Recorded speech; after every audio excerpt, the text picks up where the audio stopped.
Hello everyone, আসসালামু আলাইকুম। কেমন আছেন সবাই? আশা করি সবাই ভালো আছেন। আমার হাতে একটি কেক দেখতে পাচ্ছেন, এটি হচ্ছে অনেক একটা রিস্কি, কারণ এটা হচ্ছে একদম 6 ইঞ্চি নাকি 7 ইঞ্চি হাইট।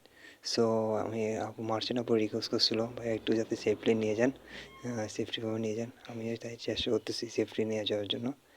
দেখি শেষ পর্যন্ত কী হয়। ততক্ষণ সাথে থাকুন শেষ পর্যন্ত দেখার জন্য, আর মাঝপথের আপডেটগুলো দেওয়া জানাবো আপনাদেরকে।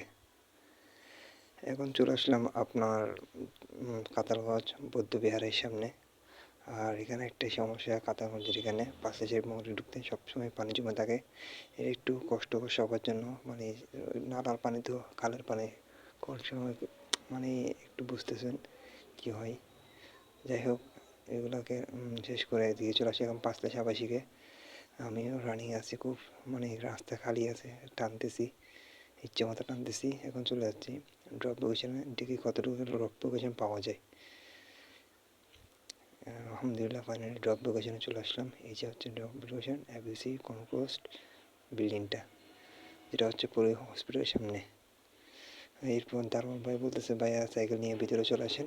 আমি ভিতরে চলে আসলাম, সাইকেলটা এক পাশে রেখে যাতে গাড়ি যাতায়াত করতে পারে, গাড়ি ঢুকতে পারে, বেরোতে পারে, এই জন্য আমি এক্সিডেন্ট করে। এখন দেখতেছি কেকটা ঠিকমতো আনতে পারছি কিনা, যদি আল্লাহ জানে, দেখি আল্লাহ ভরসা। দেখতেছি আলহামদুলিল্লাহ কেকটা ঠিক আছে, ঠিকমতো নিয়ে আসতে পারছি। যদি কাস্টমার আসে এরপর চেক করে দিব, আবার চেক করে দিব। এখন দেখতেছি মশা উঠতেছে, এবার ডেকে দিলাম, দেখি কাস্টমার আসবে, কাস্টমার আসলে আবার চেক করে দেবো ইনশাল্লাহ। কাস্টমার আসছে, এখন চেক করে দিয়ে দিব।